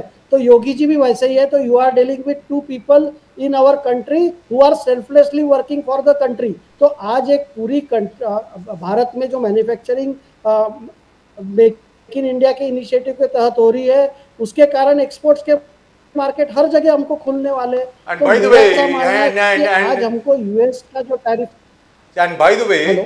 वो ब्राह्मोस फैक्ट्री की जो बात करी थी ना अभी, I have just been told that the BrahMos factory in Lucknow has just been inaugurated by Rajnath Singh on May 25th. It is going to start production very very shortly. And 25 मई को इनॉग्रेट करिए फैक्ट्री सर। 21 मई को लैंड ट्रांसफर कर दी गई थी 2021 में। May 2025 में it was just inaugurated by Rajnath Singh. So that is proceeding as per schedule. And drones manufacturing also is happening where Lucknow is concerned. Yes. So all I'm saying is Bagre साहब, अजय, जी बोलिए sir, बोलिए। मेरा वही मानना है कि sir every development is visible. आपको मैं बार बार कह रहा हूं कि अगर आप सोने का नाटक करेंगे तो कोई आपको जगा नहीं सकता। लेकिन अगर आपको देखना नहीं है कि यूपी में डेवलपमेंट हो रही है, महाराष्ट्र में डेवलपमेंट हो रही है, तो आपकी देखिए जनता क्यों साथ दे रही है मोदी जी का, जनता क्यों साथ दे रही है महाराष्ट्र में देवेंद्र जी का, क्यों योगी जी का यूपी में साथ दे रही है? Because development is visible. इनका पूरा नकारात्मक एजेंडा है, ये हर बात ही निगेटिव करते हैं और सिर्फ हमारे परिवार का ग्रोथ हो, हमारे परिवारवादी पार्टी सर्वाइव हो, ये इनका एजेंडा है। लेकिन तो बागरे जनता साहब एक चीज तो जनार्दन है, जनता सब जानती है। जी, एक चीज तो इसका मानना मुझे पड़ेगा। ऐसा कहना है कि बागरे साहब एक चीज तो मानना बोलिए, पड़ेगा, बोलिए। बाकी सब बात आपकी ठीक है, लेकिन मुझे ऐसा लग रहा है कि अगला स्टेप जो आप लोग लेने वाले हैं वो अब पाकिस्तान से भी बातचीत आप शुरू कर देंगे, मुझे तो ऐसा लग रहा है। क्योंकि चाइना के साथ बातचीत शुरू हो गई है, फ्रेंडलीनेस हो गई है, अभी ऑपरेशन सिंदूर हुआ, सब कुछ हुआ, वो जो हमारे 26 लोग मारे गए उनको सब लोग भूल जाएंगे। 22 अप्रैल का जो इंसिडेंट है, and you will start talking to Pakistan also under Chinese pressure and because of Russian nudging. It happened in Tashkent earlier, then it happened again in Simla. It is going to happen now again, Bagre Sahab. Before I go to Dr. Dhone, I can see him on the screen. जी बोलिए sir, Bagre Sahab, one word from you, sir. You are totally mistaken. This Okay. is not a I government hope of so. Congress party which will surrender. I hope I am mistaken. जब Trump साहब 30 बार बोल रहे हैं कि मैंने ceasefire कराया है और भारत सरकार ने उनको मुंहतोड़ जवाब दिया है, तो ये क्या है सर? China is nothing. हमने चाइनीज पूरी टेक्नोलॉजी को क्रैक करके पाकिस्तान को ऑपरेशन सिंदूर में मात दी है। जी। तो Chinese are coming with the negotiating table with the reduced stakes. आज यूएस का भी जो डिफेंस सेक्टर था और चाइनीज डिफेंस सेक्टर था, आज आप आप जो बोल रहे हैं कि चाइना के भी इक्विपमेंट्स थे, तो पाकिस्तान के पास तो अमेरिकन फाइटर जेट्स भी थे, अमेरिकन इक्विपमेंट्स भी थे। तो अमेरिकन टेक्नोलॉजी और चाइनीज टेक्नोलॉजी को हमारे भारतीयों ने धराशायी किया है। तो हम कोई पोजीशन ऑफ वीकनेस से उनके साथ बात नहीं कर रहे हैं। We are talking with a position of strength. और आपने जो ताशकंद की बात की, शिमला की बात की, सर यू नो कौन सी सरकार उस वक्त थी और किस तरीके का उनका एजेंडा हुआ करता था।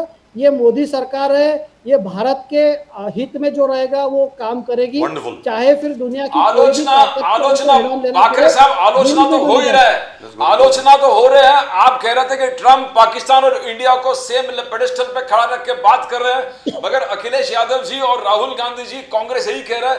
हमने वही चाइना एससीओ में वही देखा, पाकिस्तान और इंडिया को सेम स्टेटस पे वो लोग ट्रीट कर रहे हैं, चाइना भी ट्रीट कर रहे हैं अलग अलग। तो किस प्रकार से कुछ बदला नहीं है यहाँ पर बाकी साहब, nothing has changed. The status जो ट्रम्प दे रहा है वही चाइना में मिल रहा है हमको, ऐसा देखने को सबको मिला है। और अखिलेश यादव जी, राहुल गांधी चीज को हाईलाइट भी कर दिए। प्रदीप जी, मेरा ऐसा कहना है कि चाइनीज जो पाकिस्तान के उनके साथ रिश्ते हैं वो तो जग जाहिर है, वो तो किसी से छुपे नहीं है। लेकिन we are dealing with our neighbours, like we can not change our geography, so we will have to deal with every neighbour with lot of tactfulness. और ये अगर चाइना पाकिस्तान को सब ये कर रहा है तो हम लोग भी उनके चीज़ें बंद किए हैं। आज बड़े बड़े जो इंफ्रास्ट्रक्चर प्रोजेक्ट्स में कहाँ चाइनीज कंपनी को अलाउड है? So lot of restrictions are placed on Chinese equipments, Chinese software. तो हम लोग हमारी केयर ले रहे हैं। सो राहुल गांधी का ये कहना कि आप चाइना और इसको साथ में डील कर रहे हैं, तो राहुल गांधी की पार्टी तो वही पार्टी है, कांग्रेस पार्टी, जिन्होंने 2009 में चाइनीज कम्युनिस्ट पार्टी के साथ एमओयू किया है। तो कांग्रेस पार्टी किस हक से, किस मुंह से ये बात कर रही है? जी। मुझे तो समझ में नहीं आता कि ये जब खुद के जो ये नहीं करते, झांकते नहीं है, so don't they get embarrassing. तो मेरा ऐसा मानना है कि मोदी जी को आप कितना भी बोलिए, लेकिन वो देश हित के अलावा कोई समझौता नहीं करेंगे। But now that is चाहे going to open up, Akhilesh ji sir. कुछ भी बोलते रहे, चाहे कांग्रेस पार्टी कुछ भी बोलती रहे। But now that is going to open up. Let's be very, very clear. That is now going to open up as far as the Chinese involvement in factories, Chinese involvement in other things is concerned. That is now going to open up, and it should also. Why not? I mean, why should we restrict people? Let's be very clear. और दूसरी चीज क्या है, जैसे आपने कहा समीर बागरे साहब, I don't agree with you. मेरा ये कहना है कि जैसा अभी अभी कटियार साहब बोल रहे थे, भाई या तो आप पाकिस्तान को टोटली बॉयकॉट करें, सीधी बात है, उनकी ऐसी की तैसी करते हैं उड़ा दें, या फिर उनसे बातचीत करें। Finally you have to talk, क्योंकि आप अपने पड़ोसी को, आप पड़ोसियों को तो मतलब हटा नहीं सकते ना sir. You can't conquer Pakistan, you cannot. So by the way, I could see Dr. Dhone. I don't see him anymore. Is he with us, or have we lost have we lost connection with Dr. Dhone? Is Dr. Dhone with us? To reply to you. No, we haven't. Right. Okay. जी. You want to जी. speak something, Just a Bakri sir, quick before word. we just go to Kadir sir. बोलिए Bakri sir. एक sentence है जी. Sir. हम पाकिस्तान को जो भाषा समझ में आती है वही भाषा में उनसे हम बात कर रहे हैं। उनको क्रॉस बॉर्डर टेररिज्म करना है तो हमने उनकी जाके एयर बेसेस उड़ा दी, हमने उनके टेररिस्ट कैंप उड़ा दे। अगर वो वही भाषा समझते हैं तो हम वो भाषा में बात करने को तैयार है। I agree with you, we can not change the geography, but at least we can change the history. जिस तरीके से पहले पाकिस्तान मुंबई में हमला करता था और हम लोग सिर्फ डोसियर भेजा करते थे यूएन में, आज पाकिस्तान ने अगर कोई हरकत की है तो उसको मुंह तोड़ जवाब, यानी उसका मुंह भी तोड़ दिया है और उसकी चीजें भी तोड़ दी गई। तो जो चीज में उनको भाषा में समझ में आता है वो भाषा में मोदी सरकार उनको जवाब दे रही है। So we are talking to them in the language they understand. अब कटियार साहब, बहुत सारे जितने इंडिया लाइंस के पार्टनर्स हैं उनका कहना है कि मोदी साहब विश्व गुरु है, अपने आप को मानते हैं। बीजेपी मोदी साहब को विश्व गुरु कहते हैं। और रशियन ऑयल एक मुद्दा है जो बाकी साहब कई बार आंसर किया था। रशियन ऑयल एक मुद्दा है इंडो यूएस रिलेशनशिप में, और ये रशियन ऑयल सिर्फ हमारे कुछ उद्योगपतियों को फायदा पहुंचा रहा है। अगर हम दोनों को चीज देख ले कि देश का फायदा और कुछ उद्योगपति का फायदा, इसको छोड़ के हम अगर रशियन ऑयल को त्याग करें, रशियन तेल को त्याग करें और इससे देश को फायदा होगा, 50% वेवर वो हट जाएगा, तो उसमें जाना क्या विश्व गुरु जो इंडिया अलायंस के पार्टनर्स का कहना है, उसमें सोचना चाहिए विश्व गुरु को। आप कैसे इस चीज को देखते हो कटियार साहब? बिल्कुल, जो देश के हित में हो, जो विशेषज्ञ हैं उनकी राय लेनी चाहिए और बातचीत करके अपने मजबूत इरादों के साथ, अपनी मजबूत स्थिति के साथ। भारत बहुत बड़ा देश है प्रदीप जी, और भारत के इतने बड़े देश, दुनिया का सबसे बड़ा लोकतंत्र, उसके साथ इस तरीके का व्यवहार कैसे कर सकते हैं आप कि बांध के बेड़ी, बांध के पैर और सर पे ढक के भेज दिए। दूसरी बात, हमारे एक मित्र अभी आपके साथ बात कर रहे थे, उन्होंने कहा कि कोई भाई भतीजे के लिए काम को थोड़ी करते हैं। ठीक है, भाई भतीजे हैं, और भाई भतीजे होना, परिवार होना, बच्चे होना कोई गुनाह नहीं है समीर जी। आप भी पारिवारिक आदमी लगते हैं, और जो चंबल में डकैत रहते हैं ना, उनके भी परिवार नहीं होते। चंबल में जो डकैत रहते हैं उनके भी परिवार नहीं होते, लेकिन सारे टाइम वो डकैती डाल रहे, हत्याएं कर रहे हो। तो परिवार ना होना कोई देशभक्ति की कोई पहचान नहीं है। ये कि परिवार नहीं है तो हम कहते हैं कि ये देशभक्त राष्ट्रभक्ति है। तीसरी बात है, जो आपने कहा कि जनता साथ दे रही है, जनता कितना साथ दे रही है वो पूरा देश देख रहा है समीर जी। महाराष्ट्र में कई सीटों के परिणाम पूरा महाराष्ट्र जानता है, हरियाणा का मामला आना बाकी है, और उसको क्योंकि चोरी करके सरकारें बनानी थी, उसके वजह से चुनाव आयोग के ऊपर कोई एफआईआर नहीं हो सकती, ये कानून बना के ले आया। Right. Let me go to sir. One second. Sir, we might lose. किसको अलग करना चाहते हो? Right. Sir. Let me go to Dr. Dhone. Dr. Dhone, can you hear me, sir? Dr. Dhone? No, he can't hear us. All right, you try. No, I want to ask Katiyar Saab, Rahul Gandhi ji का hydrogen bomb सब कह रहा है कि वाराणसी में फूटने वाले, वाराणसी में vote चोरी पकड़ने वाले। अखिलेश यादव जी साथ खड़े हैं राहुल जी के। अजय राय जी ने हिंट दिया है कि हाइड्रोजन बॉम्ब का जो फूटना है वो वाराणसी से होगा। कुछ आपको खबर है उसके बारे में? वोट चोरी का हाइड्रोजन बॉम्ब शायद वाराणसी से फूटने वाले, प्राइम मिनिस्टर कॉन्स्टिट्यूएंसी। कटियार साहब, सर, उत्तर प्रदेश में चाहे फूलपुर हो, चाहे फर्रुखाबाद हो, चाहे मेरठ हो, उत्तर प्रदेश में कम से कम 10 सीटें ऐसी हैं जहां भारतीय जनता पार्टी ने चोरी करके जीती है, बेईमानी से जीती है। तो ये बात अब बनारस भी उसमें शामिल हो सकती है, क्योंकि बनारस में भी कोई बहुत बड़ा अंतर नहीं था। 12-1 बजे तक मोदी जी तो पीछे चल रहे थे गिनती में। तो पूरे देश में वोट चोरी करके, और राजीव साहब ये बड़े कमाल की बात है, आपने कानून बना दिया संसद में लाके कि चुनाव आयोग और उसके जो कमीशन, उनके खिलाफ कार्रवाई नहीं होगी, उनके खिलाफ एफआईआर नहीं होगी, उनको जुडिशियल सिस्टम से नहीं गुजार सकते आप। इस कानून की क्या जरूरत थी इस देश को? जी, आई एग्री। क्या क्या किसी लिहाज से इस कानून को जस्टिफाई किया जा सकता है? आपने इस देश के लोकतंत्र को किस चौराहे पर ले जाके खड़ा कर दिया है, इतिहास भी माफ नहीं करेगा। Sameer Bhakre Saab, would you like to comment on that, sir? On the election Rajiv commission, जी, मैं on तो the बहुत immunity पहले provided to the election Katiyar ji commission. से पूछना चाहता हूँ। जी, बोलिए बोलिए बोलिए मैं सर। तो कटियार जी से स्ट्रांगली पूछना चाहता हूँ कि क्या वोट चोरी जब ये चुनाव हारते तभी होती है क्या? क्या उत्तर प्रदेश में आपके सांसद जब चुन के आए लोकसभा में, क्या वोट चोरी नहीं हुई थी क्या? क्या ईवीएम उस वक्त देखिए राजीव जी, दे आर बैड लूजर्स। उनको जनता के सवाल नहीं पता है।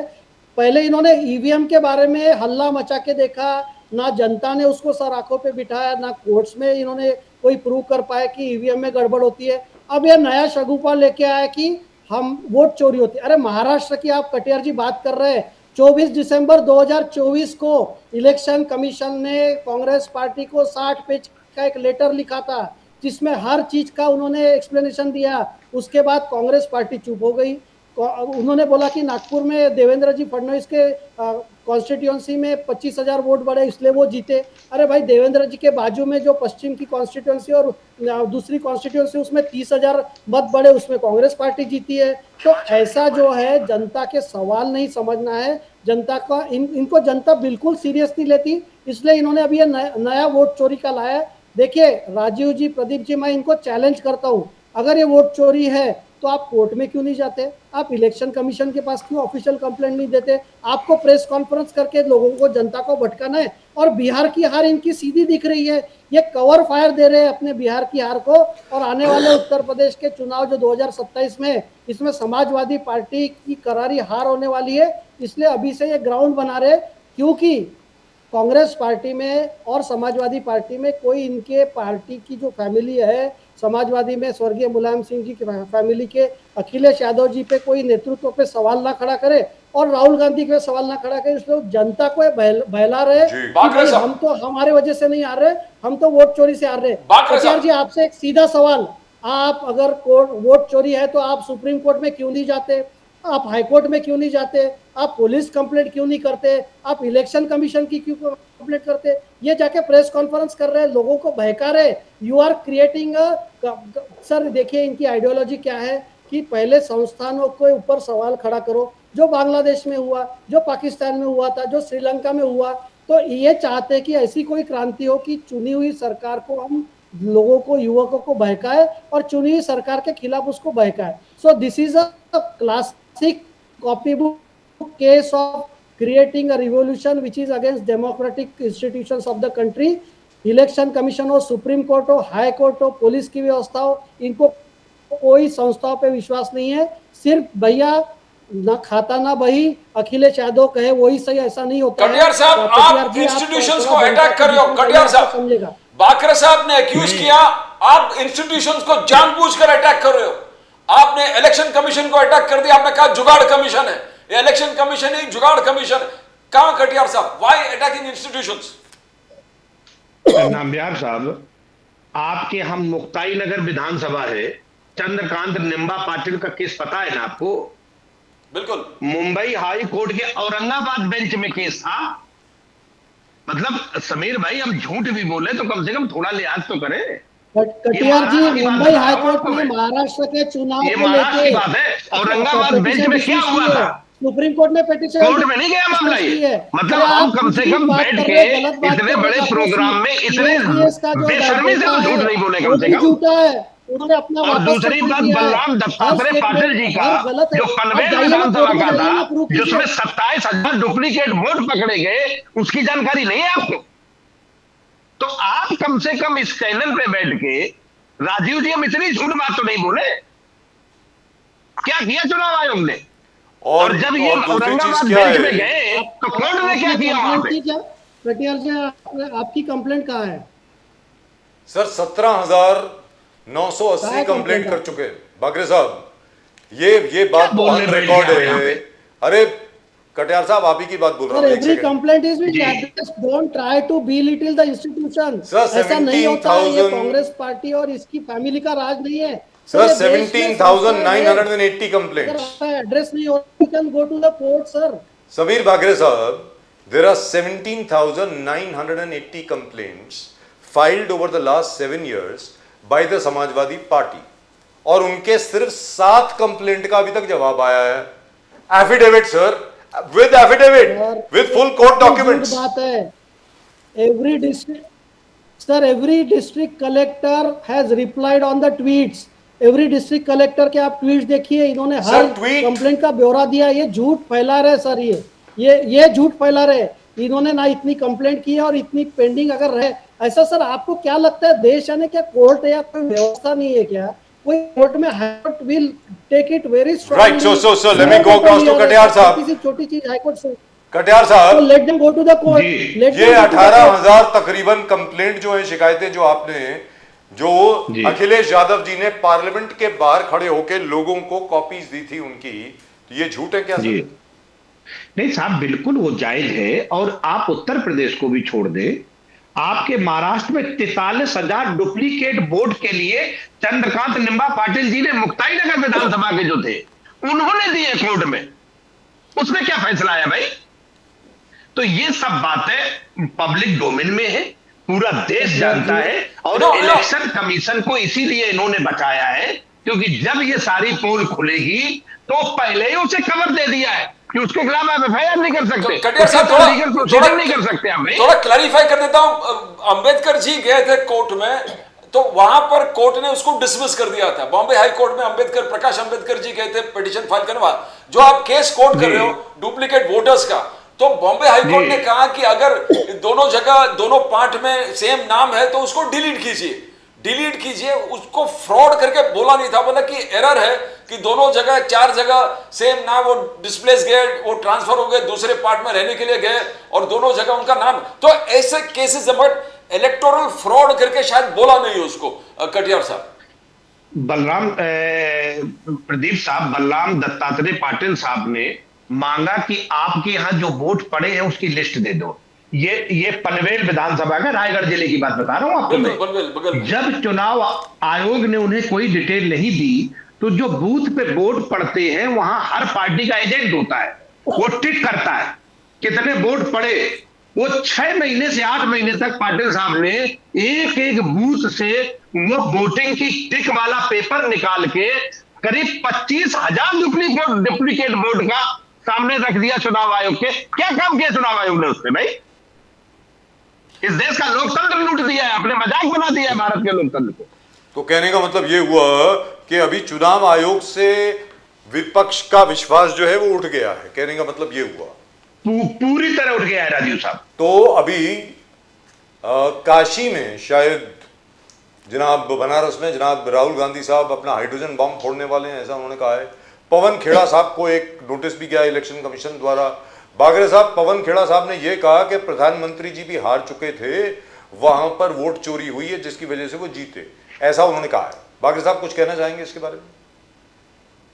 सर मैं तो सरप्राइज हूँ कि कांग्रेस जैसी पार्टी, इतनी पुरानी पार्टी है, तो पवन खेरा जैसे लोगों के ऊपर अपना पूरे पार्टी की स्ट्रेटेजी फिक्स कर रही है, या सुप्रिया श्रीनेत हो या जयराम रमेश हो। मुझे आश्चर्य लगता है सर विपक्षियों का भी कि ये अपने आप को और जनता से दूर करते जा रहे हैं। कटियार साहब, आप जो पाटिल वाटिल ये जो नाम ले रहे हैं ना, 60 पेज का इलेक्शन कमीशन का रिप्लाई कांग्रेस पार्टी को गया है। कांग्रेस पार्टी ने उसका एक चीज का भी जवाब नहीं दिया। और अगर आपको चुनावी प्रक्रिया पता नहीं है तो मैं आपको बता दूं कि जब ये वोट रिवीजन होता है, इसमें बूथ लेवल एजेंट्स और बूथ लेवल ऑफिसर्स होते हैं। महाराष्ट्र में कांग्रेस पार्टी के 27,800 समीर जी, बूथ लेवल आपका एजेंट राजनीतिक जीवन कितने साल का है? सुनिए सुनिए ना, रुकिए ना सर, मेरे को आप ये कंप्लीट करने बच्चों जैसी दीजिए। बात हम यहाँ पे बैठ के नहीं, नहीं कर रहे। आप ही बच्चों जैसी बात कर रहे हैं, ठीक इसलिए नहीं मैं आपको लगता। बताना चाहता हूँ। ये और प्रोसेस इसका नहीं जो बताइए। एडिशन और हम लोग डिलीशन है पिछले ना, 30 साल से राजनीति कर रहे हैं। अरे राजनीति कर रहे तो और आप क्या झूठ क्यों चुनाव बोल रहे लड़ना, हैं? चुनाव आप झूठ लड़ाना क्यों बोल रहे हैं? हमने फिर 30 अगर साल आपको यही किया है। राजनीति करनी है तो अब तो आप आप ये झूठ मत क्यों बोल बताइए, रहे हैं? राजीव साहब मुझे कटियार इस जी, प्रोग्राम अटेंड करना कटियार जी, 7 बजे से, तो क्या मैं ज्वाइन कर सकता हूँ उन्हें? जी जी जी जी, right. Katiyar ji, gentleman, thank you. Katiyar साहब, जाने के पहले कुछ कहना चाहेंगे आप? कटियार नहीं, साहब, थैंक यू सो मच, आपसे बात लेकिन करके बहुत अच्छा लगता है। लेकिन एक चीज तो बनती है साहब, कटियार साहब, जाने के पहले मोदी जी की तारीफ तो बनती कि मोदी जी ने व्लादिमीर पुतिन और जी जिनपिंग को अपनी तरफ करके ट्रंप साहब की नींद तो उड़ा दी है। इसकी तारीफ तो बनती है सर। तो एक बार तारीफ तो करो ना मोदी जी की जाने के पहले सर, प्लीज। विश्व गुरु के बारे में जो कहा जाए उतना कम है। जी। भारत को जिस मुकाम पे ले जाके खड़ा कर दिया है पूरे दुनिया में, भारत को जो कमजोर करने का काम मोदी जी ने किया है, इसे किसी भी लिहाज से सराहा नहीं जा लेकिन सकता मोदी जी ने है। अपने आप को बहुत विश्व गुरु धन्यवाद। कभी कहा ही नहीं। मोदी जी ने तो ये कहा कि भारत विश्व गुरु है। क्या बात कर रहे हैं sir. Anyway, thank you so much. But Bagre साहब, I have a question for you. Thank you very much, Katiyar Saab, so nice of you for joining us. Bagre Saab, before you go, I have a question for you. It concerns Maharashtra. It concerns the reservation which has been given to Marathas, and all Marathas are now classified as Kunbis. अब उसको लेकर के छगन भुजबल साहब बहुत गुस्से में sir. बाकी जितने भी आप ही के लोग, like Laxman Hake for example is in your party, उन्होंने तो जीआर फाड़ दिया सबके सामने सर। अब आप ये बताएं, अभी how you going to justify it? There are 96 जाते सर, 96 कुंभ हैं, कुंबे मराठा में, वो सब के सब कुंभी कैसे हो गए सर? अब आप बताएं बागरे साहब प्लीज। नहीं राजीव जी, आपने गलत ये किया है। पूरे मराठा को कुंभी करने का जो जरांगे जी का आंदोलन था, वो सरकार ने वो नहीं माना है। जो हैदराबाद गैजेट है उसके बारे में ही वो है। जिनकी उस वक्त की कुंभी नोंदनी पाई जाएगी, उसकी एक प्रक्रिया के तहत, जो हमारी शिंदे साहब की कमेटी है, न्यायमूर्ति शिंदे जी की, उसी के तहत वो होने वाला है। तो ऐसा नहीं है कि जो भी पूरे मराठा है उनको कुंभी करके पार्टिसिपेट किया जाएगा ओबीसी में। सो हाके साहब की जो कंसर्न्स है या भुजबल साहब के जो कंसर्न्स है, दोज विल बी एड्रेस। और ऐसा पहले देवेंद्र जी ने एकदम क्लियर किया है कि हम किसी का आरक्षण लेके हम किसी को देने नहीं वाले। पहले भी मराठा समाज के लिए सबसे ज्यादा देवेंद्र जी ने किया है। पहला आरक्षण देवेंद्र जी ने दिया था, जो हमने हाईकोर्ट में टिकाया था, सुप्रीम कोर्ट में महाविकास आघाड़ी सरकार ने खत्म किया। फिर शिंदे साहब के नेतृत्व में हमने दूसरा आरक्षण दिया है। देवेंद्र जी ने अन्ना साहब पाटिल जो संस्था बनाई, उसमें से 1.5 लाख मराठा उद्योजक बनाए हैं। सारथी जैसी संस्था है जहाँ से IAS IPS MPSC के मराठा के स्टूडेंट्स हमारे कर रहे हैं। विदेश नीति के लिए, विदेश जाने के लिए छात्रवृत्ति। सर देवेंद्र जी ऐसे व्यक्ति है कि जो पूरे हर समाज के हर सेक्टर का ध्यान रखते। तो ओबीसी बांधवों का कोई आरक्षण छीन के कोई किसी समाज को देने नहीं वाले। जो संविधान में है, जो कायदे के हिसाब से, उतना ही हम लोग कर रहे हैं। और मराठा समाज की जो तकलीफ है वो हम दूर करने के लिए पूरे प्रतिबद्ध। फ्लिप फ्लॉप, सबका कहना है कि देखो flip flop from Devendra Fadnavis ji. 2 दिन पहले फडणवीस साहब ने कहा कि no Maratha inclusion in OBC. In OBC, they will be included probably in EWS and SEBC. ये फडणवीस साहब का स्टेटमेंट है। ये कहा कि Marathas will not come under OBC. मगर 2 दिन में बैक ट्रैक करके जीआर निकालना, is it come back of statement? यानी स्टेटमेंट उनका कुछ और था 2 दिन पहले, और 2 दिन बाद एक्शन कुछ और था। बाकरे साहब, Pradeep ji, Devendra ji has been consistent since day 1।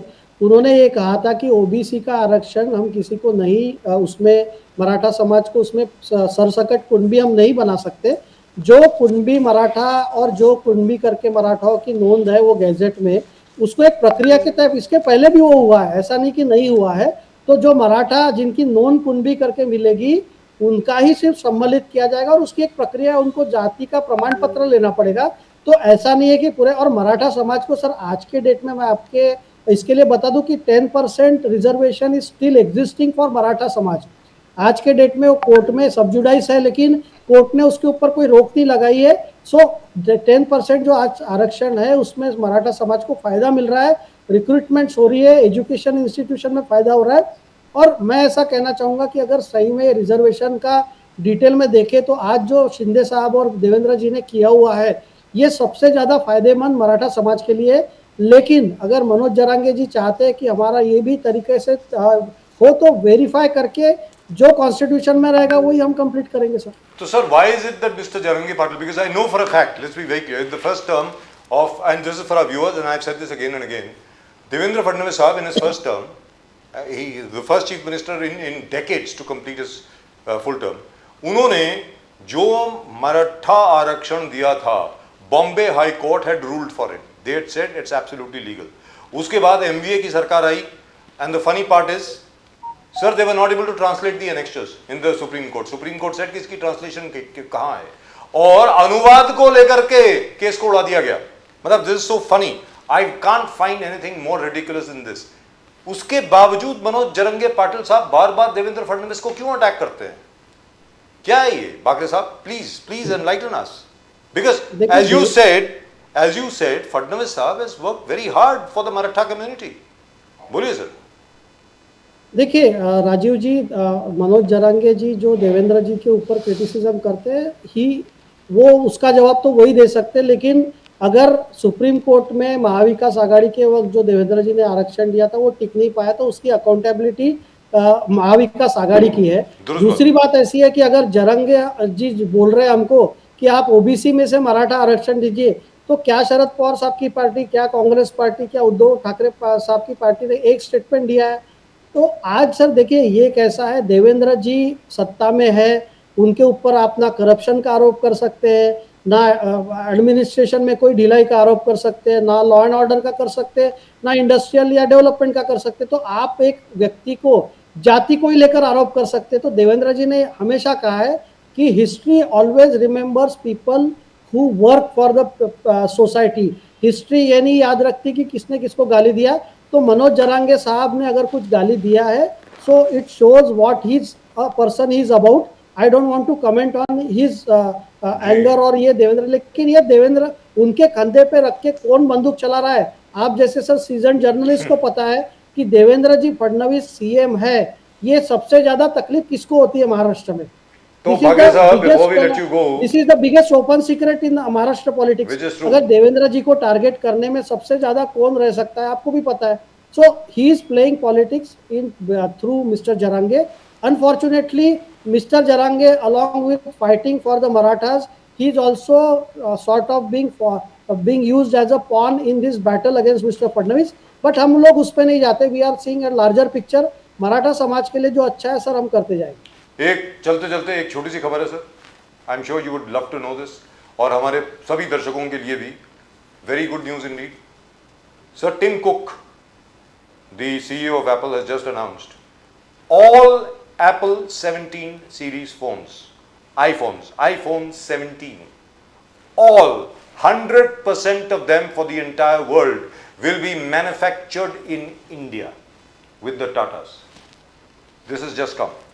Fantastic announcement. iPhone 17 series, the entire series to be sold to the rest of the world will be manufactured in India by Apple and the Tatas. This has just come, just now, 1 minute ago. Sir, would you like to say something?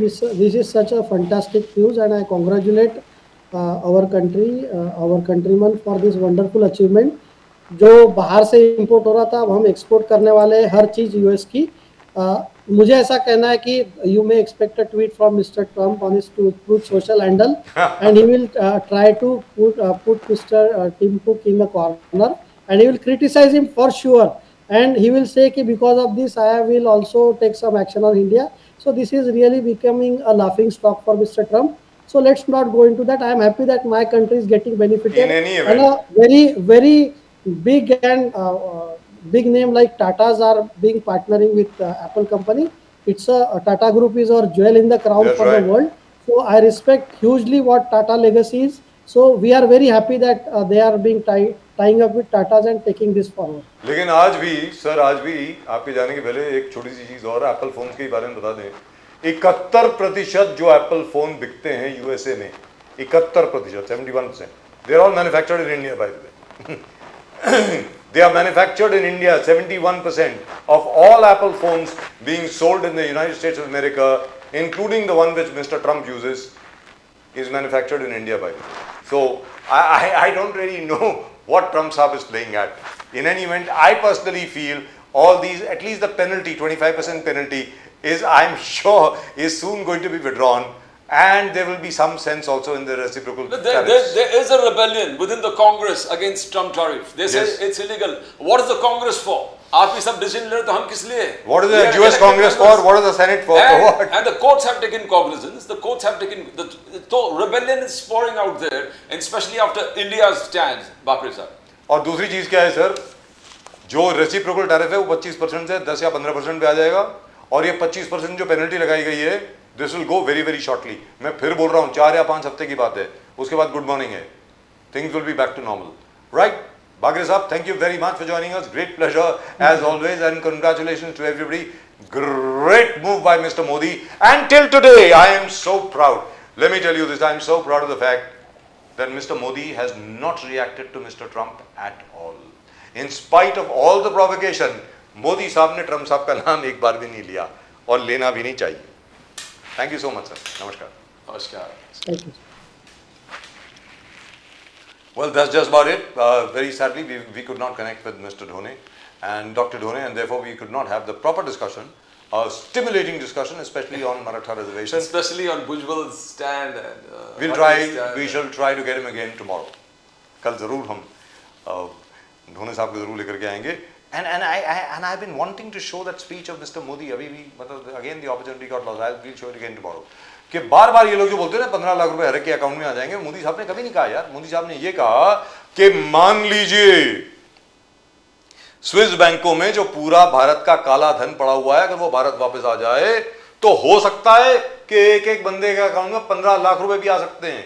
उन्होंने ये नहीं कहा कि मैं डालने वाला हूं, आज तक कभी नहीं बोला. In any event we'll see that tomorrow. So take my word for it. That's just about it from both Pradeep ji and myself. Pradeep ji और मेरी तरफ से सिर्फ इतना ही. आप लोग देखते रहे नेशन नाउ, और अगर आपने अभी तक चैनल को सब्सक्राइब नहीं किया, प्लीज सब्सक्राइब करें. Do subscribe to the channel please. The fastest growing channel of the nation now. And that's it. Please do send in your comments, and from both Pradeep ji and myself and the entire Nation Now team, आप सब लोगों को नमस्कार. जय हिंद, जय महाराष्ट्र, जय भवानी, जय Shivaji, Vande Mataram. Vande Mataram. Bharat माता की जय. जय हिंद. Jai Hind.